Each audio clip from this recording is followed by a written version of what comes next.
Support for this podcast is provided by Sobczak.Law. Revolution Recap thanks Sobczak.Law for their support of our show, local independent media, and their mission of bringing unbiased truth. Revolution Recap would also like to thank 6 Point Builders for their support. 6 Point Builders are builders of fine, custom homes in the Boston metropolitan area.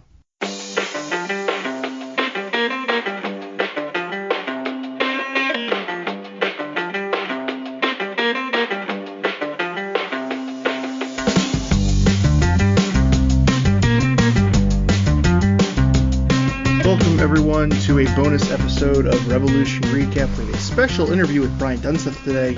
Sam Minton conducted this interview for a piece in the Blazing Musket that is available right now. That piece has the highlights, but as part of our partnership, we have the full conversation for you here. We should add that this is Brian Dunseth's second time on the show. He was one of the pandemic podcasts. Today they are talking about Apple TV Plus, his expectations for the Revs this season, looking ahead to this weekend's game against Columbus. He touches on his Revs career briefly at the end, but if you would like to hear more on his playing career and his Revolution career, you can go back to our pandemic podcast with him. Check out our podcast feed and go back to the May 15th, 2020 episode. That is episode 173. I think it's labeled 373 in our podcast feed, but May 15th, 2020, we have a much more in-depth interview with him there about his time with the Revolution and his playing career. This is also a good time to mention that you can support our friends at the Blazing Musket by subscribing to their Substack at theblazingmusket.com. You can sign up for a free membership and get all of their reporting, their news, game recaps in your email inbox. You don't need to search to stay up to date on Revs news. It comes straight to you. It's very convenient. And if you'd like to go a step further, you can sign up for their paid membership at $5 a month to be a part of their subscriber chats, submit questions to their weekly mailbag, and you get Tanner's weekly notebook, which is one of my favorite pieces of reoccurring Revs work. And you'll also be supporting local journalism and journalists who make fine content like this. One housekeeping note, we got some comments on the sound from last weekend's episode. Sam was recording from his car, so the sound quality was not great due to a very quick turnaround. We didn't have a lot of time to edit and adjust the sound on that one. This one should be better, but it is still recorded from Sam Minton's car. Sound should be a lot better today. It's not perfect. And also at one point you will hear a train going by in the background.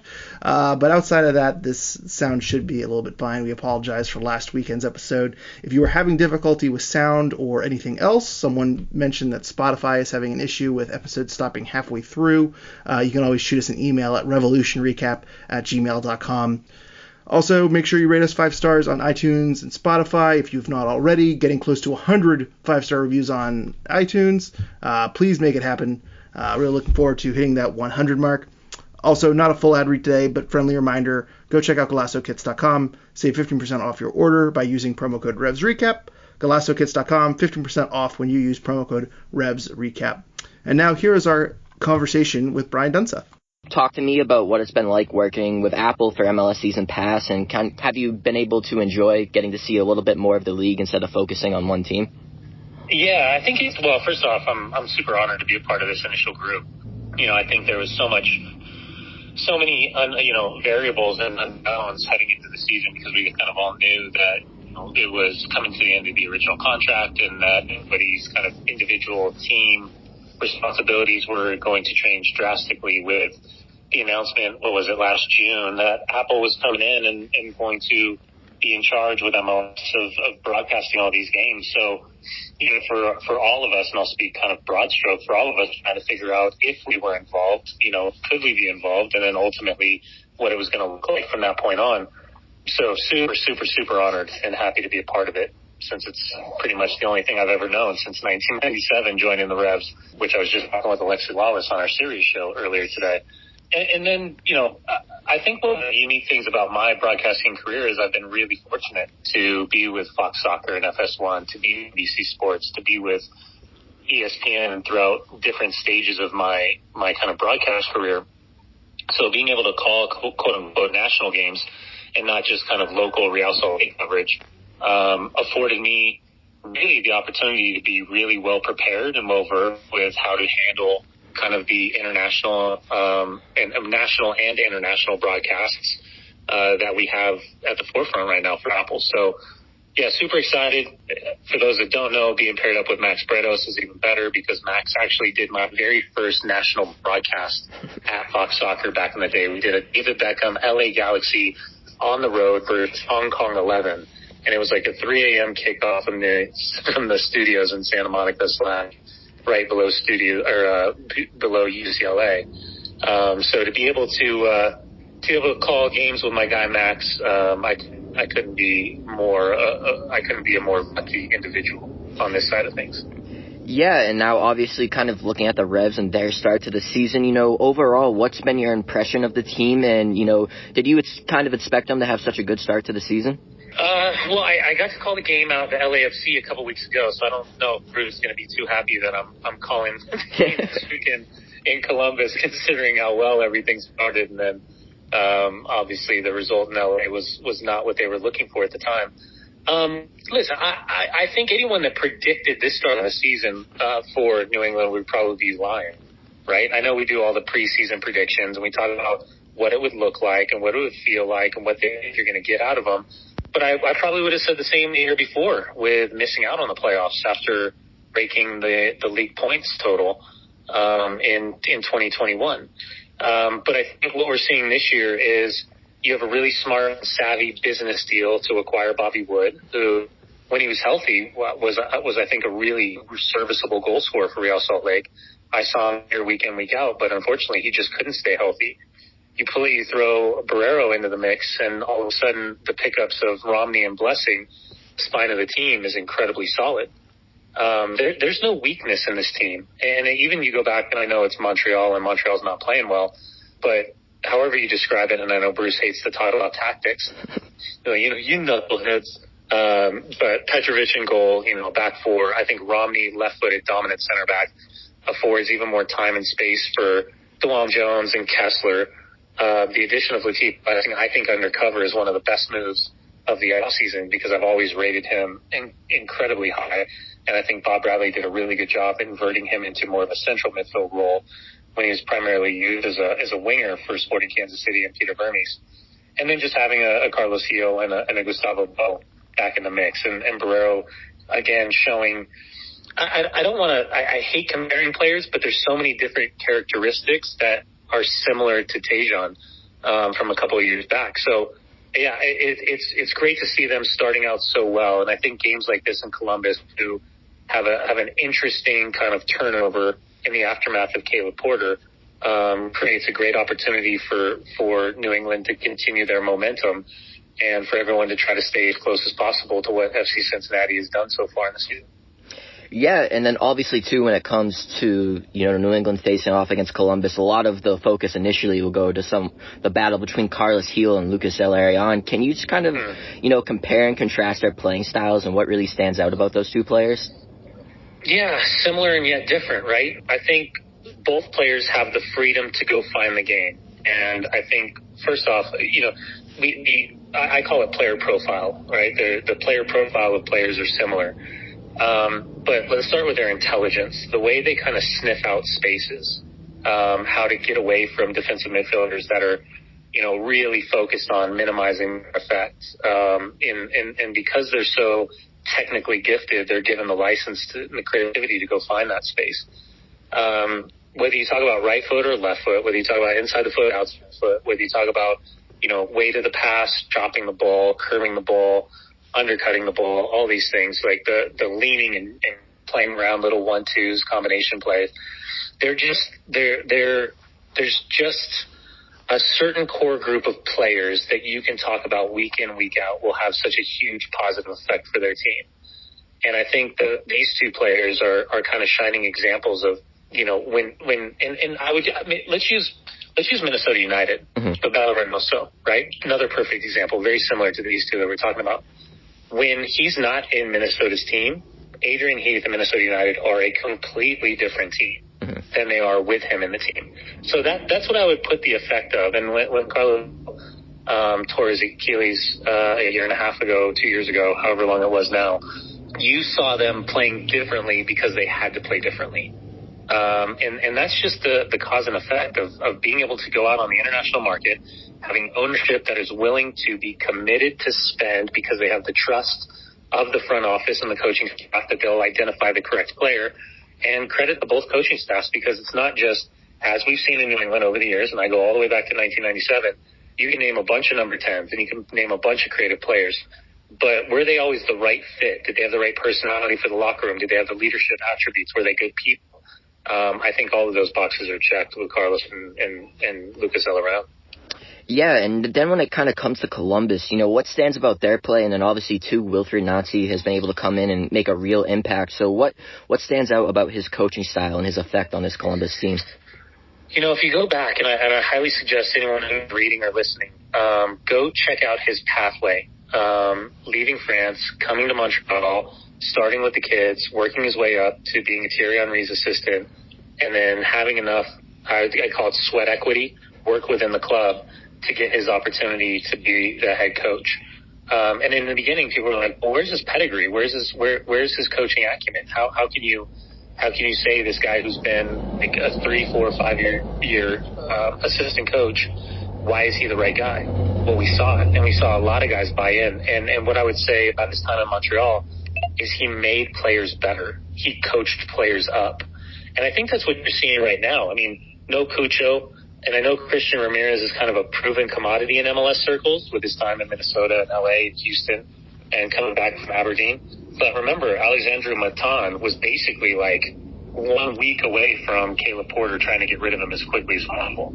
And he looks like he's an undroppable force right now. I think Darlington Nagbe has made Aiden Morris that much better. He's celebrating his second call-up. I know he's in the January window, but another call-up against Mexico next week down in Phoenix. I'm not sure who had Will Sands on the bingo card for a starter in a hybrid of a 3 or 4 for 5-man back line on that left-hand side. He's been really good. And with no Eloy Room between the posts, who's been there for the better part of 3 years, all of a sudden you're looking at a couple of new faces and a couple of big opportunities with younger players coming through the academy setup of getting chances in this team. So I would say that there's a clear identity, great facilities, an ownership, and Tim Bezbachenko that believe that Wilfried Nancy is the right guy. Wilfried Nancy, in a short amount of time, getting his philosophical and tactical ideas out there in a way that's digestible mentally for this group of players. And they have a lot of self-belief. Outside of, I think, that loss in Philadelphia where the second half kind of got away from them, I'm not sure there's really been a game where you could say that they haven't competed well enough to win. Yeah, and obviously there's a lot that goes into it, and I know it can kind of be like a cliche question per se, but if you have to pinpoint one key for the Revs, going up against this Columbus team, what would you think it would be to get the 3 points on Saturday? Yeah, I would say it's a midfield battle, to be quite honest with you. And I'd be intrigued to see if Wilfried Nancy adjusts his tactical setup for New England, considering just with Brandon Bye and DeJuan Jones and Burrow and Gustavo Bo, so much, I would say, up and down of availability and overlapping availability and underlapping, as we saw at Burrow's goal, where he pinches in kind of centrally with heel kind of pulling aside, even more left. I'm interested to see what the balance and the shape looks like from the opening whistle, because I think what we're recognizing more and more and people aren't talking about, you're seeing multiple shape shifts during a game where, and again, I know Bruce loves talking about it, or hates talking about it, but it's our easiest way to kind of describe it as broadcasters or analysts, is what the formation looks like. How do you attack space? How do you protect space? How do you press when you don't have the ball? And can you get that immediate press to win the ball back to be that much further up the field? And can you be smart with really unnecessary fouls in or around the penalty area? But I think if we talk about just the eyeball test, Sam, the biggest one for me is going to be who can not just challenge for the first ball, but win the second ball in the midfield. Mm-hmm. Because I think that's a lot of regeneration of simple possession that then builds momentum in a team's favor. So I would talk about the balance in the midfield third. Yeah, and something else that I would say Bruce loves / hates to talk about is how well this team has gotten off to a good start. So just when it comes to this team, having such a good start, what do you think the ceiling is? Do you think that they can contend for an MLS Cup? I do. I truthfully do believe that. I also think that we do a thing where we just talk about, and I can remember doing this exact same game for ESPN 2 years ago out in Columbus, and New England was flying high. And I looked at Bruce and I was like, it's the typical Bruce reaction. I said, what are you guys doing well? He said, we're scoring more goals than our opponents. And he just kind of smirks and giggles. I said, what are you doing well defensively? We're letting in less goals than our opponents, silly. It's like it's such a simple thing. But that's what it really boils down to. And I know Bruce doesn't like to get too high because it's such a long season. And I can remember with LA Galaxy when he was the manager and the team would feel like it was just sputtering right around the playoff mark. And then all of a sudden, July, August kicks in and they're flying near the top of the table and amping them up towards the playoffs. So there's a couple different seasons at play here.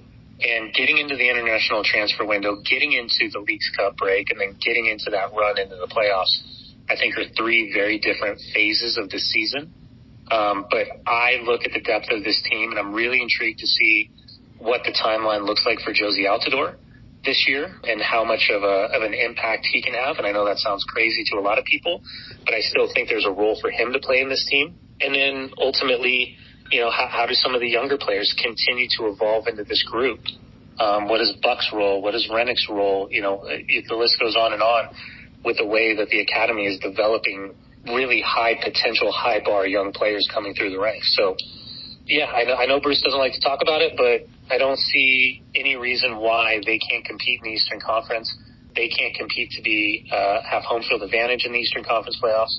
But I know, the naysayers will say, well, hold on a second. Why can they play this well to start the way this season and then last year have the season that was such the outlier compared to the year before? Yeah, and you kind of just talk about it with players' roles, and obviously a lot of the talk up here in New England is regarding Giacomo Veroni. He's had a rough start. He was able to find the back of the net in the last game. As a former player, just how can you build that confidence and kind of get out of those ruts and, hopefully for him, a DP player start to really make an impact? Yeah, have Petrovic kick the ball to him every time and dribble through like six guys, right? Yeah. Yeah, listen, I've watched him live just once. I watched him last year, and obviously I've seen the games this year. And for a player that has such a club pedigree that he does, it's such anytime, I don't care what anyone says, you got to be a pretty damn good player to come through Juve, right? Yeah. Same for any of those kids that come through Barcelona B or La Masia or Real Madrid B, whatever you call it. You got to be a pretty damn good player. But also, I think it has to do with a lot of confidence. And he's a different body type, and he's a different type of player than the other players that are competing for the similar spot in New England. So at the end of the day, there's times for me that he did not look the part, that it looked like he was going to be one of those DPs that didn't settle. There's other times, like we saw against Montreal, you're like, hold on a second, that's it. Like, whatever that is, how does he bottle that up? So confidence, proven to Bruce and the coaching staff week in, week out. And this isn't like a 90 minutes between the white lines on Saturdays. This is like every single session. How do you compete? What's your mentality? What's your body language? What do your finishing sessions look like afterwards? Are you staying after? Are you working? Are you the first guy off the field and trying to get a massage? All of these things are kind of the mental aspect outside of the games on Saturday that he's being judged on, that we as analysts or media members or fans aren't seeing. So that's his biggest challenge right now, is to perform on the weekends. Goals and assists absolutely matter, especially when you have a DP tag on. That's a heavy thing to weigh on players. But then, doing all the little things better than everyone else behind the scenes, something that we're usually not aware of. Yeah, and obviously, with your career with the New England Revolution, I feel like I have to ask, just overall, is there a story or a memory that stands out to you, whether it be on the field or in the locker room from your time with the Revs? Oh my God, I could sit here all day and tell Rev stories. It was one of the best times of my life. Coming as a young 20-year-old, just turned 20, fresh off the under-20 national team. And I was telling the story today because we had Alexi Lawless on our show on Sirius. Alexi Lawless was there for my first day as a professional and my last day as a professional. Wow. In July 3rd, 1994, it was the Pasadena Hilton. Mike Burns was my roommate. I just got back from Malaysia in the Under-20 World Cup. I was sitting in between him and Alexi while Thomas Rongen was doing his first, or my first, team talk. And I was so nervous to be around all these guys that I'd I just wanted to be a part of. Icons, they were U.S. soccer royalty. And then all of a sudden to be a part of it and train at the Rose Bowl and, be on the bench, and 2 days later get my debut on the road at San Jose, subsequently take a Jeff Beitcher shot off the face and get a concussion, and be taken off at halftime, to waking up on an airplane 2 days later in New York and having no idea how I got there, because that was concussion protocol back in the late 90s, to Walter Zenga, who I was texting with Walter Zenga 2 days ago and just catching up about good old times, to watching on Instagram all the Revs history pictures from back in the day and seeing Jair and Chiqui Chiconde and all those guys, Alberto Neveda. Yeah, I loved every second of my time. Even my falling out with Fernando Clavijo, and he had a lot of people fall out with him during his time as a manager. I still think it was probably one of the best trades New England ever got, was the iconic Jay Heaps for me and a bicycle pump going down to the Miami Fusion. But yeah, 4 years of my life. I loved it. The old Foxborough, the smell of, beer, pee, and peanuts at such a great, iconic facility, and just lifelong friends and relationships. And I always loved going back and driving through Norwood and heading up the highway up to the stadium. Yeah, man, I couldn't speak more highly of my 4 years as a Revolution player. I loved it. Yeah, and you've mentioned it, you've kind of broken into it actually in this interview, but our photographer, Dolan, he is a big fan of yours. He used to stay up editing photos and watching the RSL broadcast and playing Dunny Bingo and all that. So he wanted me to ask you, do you plan on bringing out the Bruce impression during the call? And obviously you have your own, but who has the best Bruce impression? You can say yourself, though. Yeah, listen, Tony Mueller's got a great Bruce. John Hart's probably has one of the best Bruces I've ever heard. Susanna Collins, it was Jillian Sakovitz and Susanna Collins in the call-up. It was either last year or the year before. They asked me to do my Bruce impression. I did it. And they sunk me. Aww. And they played it for Bruce the next week. Aww. And Bruce was like, that doesn't sound like me. And I was like, oh. And they're sending me messages like, oh, he just played it for Bruce. And I was like, why did you play it for Bruce? I say it out of love, dude. I have the utmost for Bruce. I think he is an incredible human being. I don't think he gets enough credit for what he's done for the game in the United States, that he's done for the college game at UVA. That was my first introduction to him, playing in the UVA tournament with Cal State Fullerton. Then watching the incredible amount of success with DC United. And you think about his coaching umbrella, you think about the player umbrella that have been a part of teams that he's been a part of, and the success that he's had. And I know a lot of people just point out, what happened in 2017 down in Trinidad and Tobago. And I always think that's a really unfair asterisk mark that's attached to him, but it is reality. But yeah, my moments in the U.S. national team with Bruce as the head coach are some of my favorite moments in my memory, just because his candor, his jokes, his timing, his delivery are all incredibly special, and the environments that he always created as a manager were always incredible to be a part of. And I was nothing more than a camp guy. Like I never was able to break through at the time of, the Eddie Popes and the Carlos Llamosas and the Tony Senes and the Greg Berhalters transitioning to the Carlos Bocanegras, Agochi Onyewus, like those type of players. I was kind of stuck in that mix where I was good enough to get a call up, but never good enough to break in.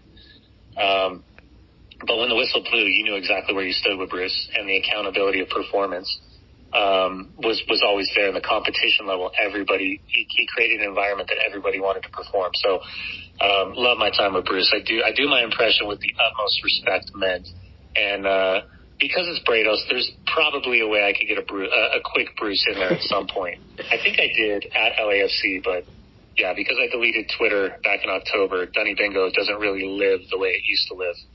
Back in the day. Yeah, big rest in peace to that. But I do have to ask one question, just based off your talking of Bruce. Obviously, he is getting older. Just how long do you think he can, continue coaching for, whether it be MLS or just in general? Yeah, well, look at Roy Hodgson, right? Roy Hodgson just came back for the 37th time after he retired a few years ago, it feels like. When I was doing my research, I was doing all my notes, And I always put like the age of the managers and the age of the players on my notes, just as a reference point. And I put 71. I was like, Bruce isn't 71. Like, I had to look at it twice. Like, no way. Bruce is at like mid 61, not 71. Like, but we're all gleefully forgetting how much of an impact that he's had in the game. Mm-hmm. I mean, in my mind, I'm still 23 years old, and I'm not 46. 23 years ago, I was at the Olympics in the summer. So it just shows you the impact that he's had and the longevity. And as long as he's still happy doing it, I don't think that he's losing his touch as we've seen from the start of this season. Awesome. Well, Brian, once again, really appreciate you taking the time